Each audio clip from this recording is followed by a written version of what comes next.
আমার বিয়ে হয়েছে খালাতো ভাইয়ের সাথে। বিয়ের আগে তাকে ভাই ডাকতাম। বিয়ের পর এখন ভাই ছাড়া অন্য কিছু আমার মুখে আসে না। অনেকে বলে স্বামীকে ভাই ডাকলে নাকি স্বামীর হায়াত কমে যায়। আমি স্বামীকে ভাই বলে ডাকি। এতে কোনো সমস্যা আছে কিনা?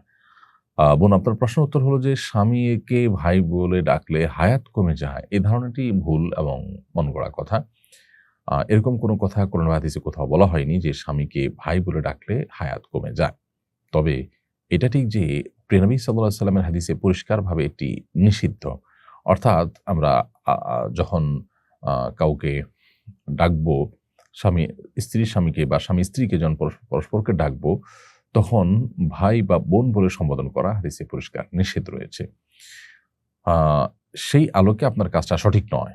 আপনার যদিও আগে থেকে আপনার খালাতো ভাইয়ের সাথে বিয়ে হয়েছে, তাকে আগে থেকে ভাই বলে অভ্যাস রয়েছে। এখন আপনি ভিন্ন কোনোভাবে তাকে রাখার চেষ্টা করবেন।